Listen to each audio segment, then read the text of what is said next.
this morning, and welcome to a This Quarterback Competition is for Real edition of the OHIO podcast. Do us a big favor, everybody. Smash that like button if you got a few seconds to do so.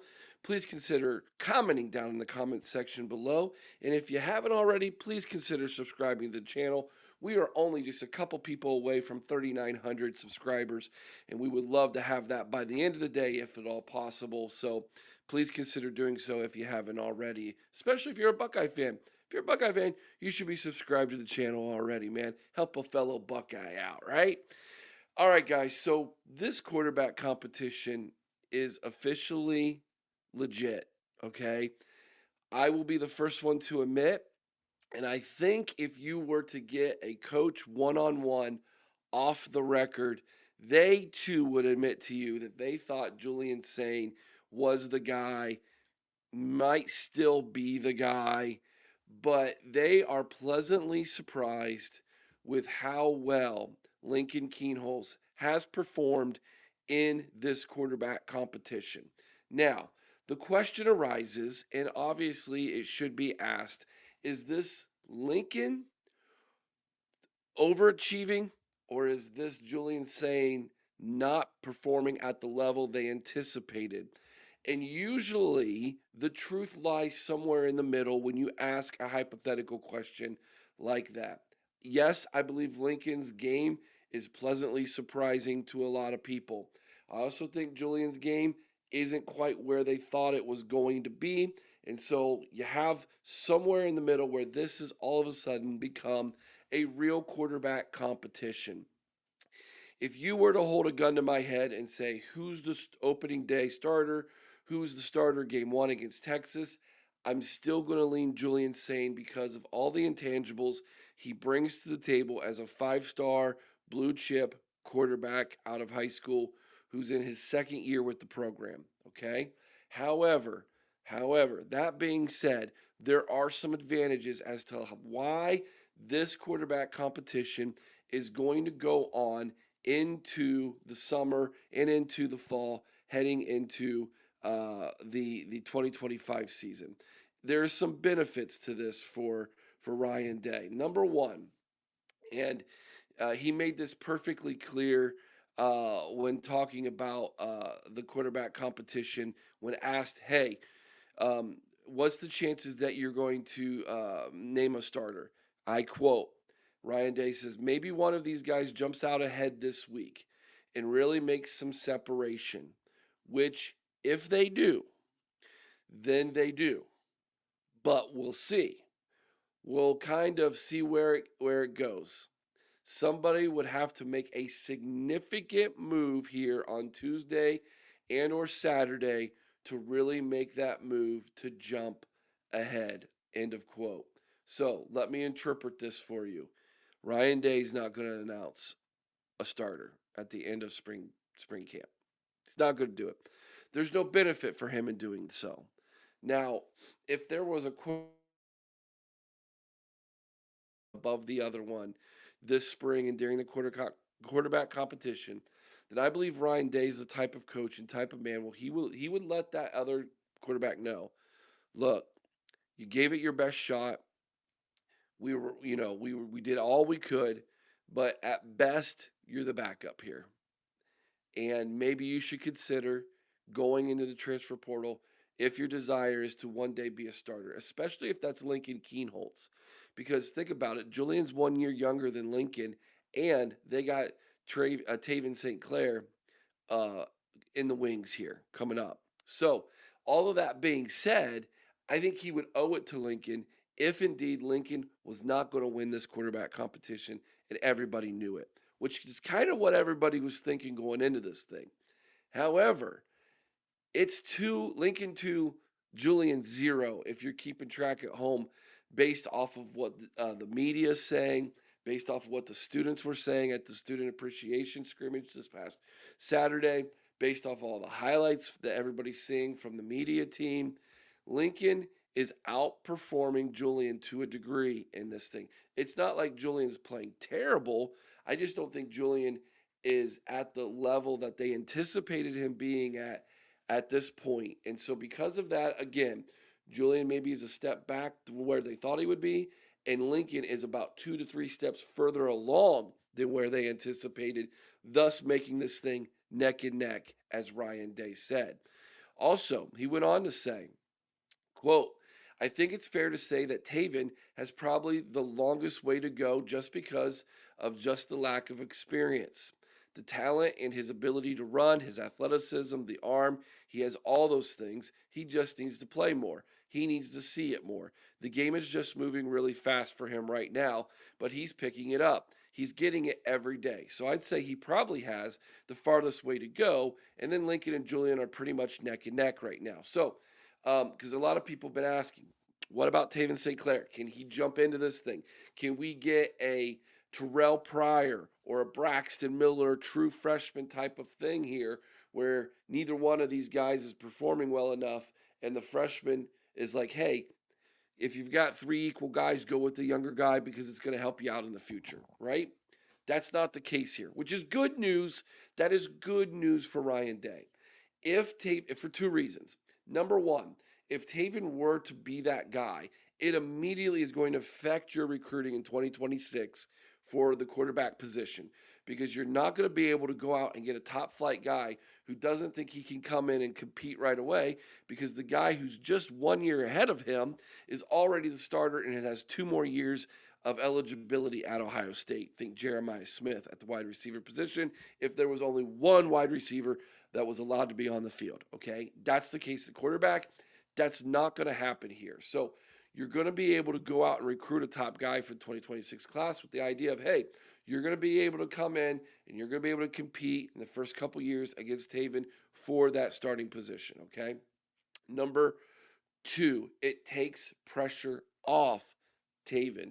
And it also lets both Julian and Lincoln know you don't have to look behind you here, guys. That he's developing. And I guess for number three, a good reason here is it takes the pressure off Taven as well.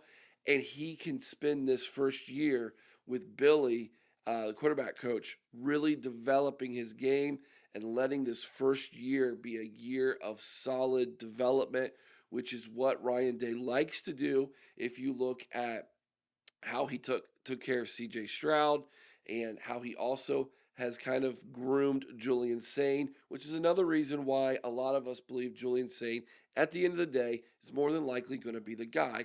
But hats off to Lincoln for making this a legitimate quarterback competition. So absolutely. Um, so again, let's get back to Julian and Lincoln here in closing. When asked about this competition, they were asked basically, is this legit? Is this a legitimate competition? And Ryan Day said, absolutely. You saw his potential. Talking about Lincoln on some of the throws he made on the Student Appreciation Day. You saw his athleticism show. They did something incredibly interesting at the scrimmage Saturday, this is the first time I can remember Ryan Day doing this. They took the training wheels off and they went live at the student appreciation scrimmage. They went live, and quarterbacks, you could get hit, you could get tackled. They wanted to see how these guys were going to react when they said the black shirt doesn't matter anymore. You got to dodge real live bullets here. They wanted to see how these guys reacted, which tells me this coaching staff has looked at what Lincoln has done and said, hmm, is he the better option here? Let's find out. So it is a legitimate quarterback competition. It absolutely 100% has become a legitimate quarterback competition, which makes this last week of spring practice and the spring game on Saturday incredibly interesting. Now, I don't believe for a second they're going to go live with the quarterback Saturday. I don't think they're going to risk that, especially in the shoe. But if they do, then you mark it down. This coaching staff has no idea who the starter is going to be. Some people are going to disagree with me on that. They're going to hold true to their guns from their prediction, and they're going to say they absolutely know who the starter is. I'm here to tell you, I don't think they do anymore. I think they thought they did when they started this, and this whole competition thing was was a ploy to keep both of them here throughout the long haul going into the next season, so that they have at least three scholarship quarterbacks on in the room and on the roster, right? They did not want Taven to go into the season as your backup and create a serious issue for your team if indeed you lose the starting quarterback because Taven's not ready. So they were playing their cards wisely here. However, in doing so, and because of the way Lincoln has played, this thing is now 100% legit, and it is interesting. It has become very, very interesting.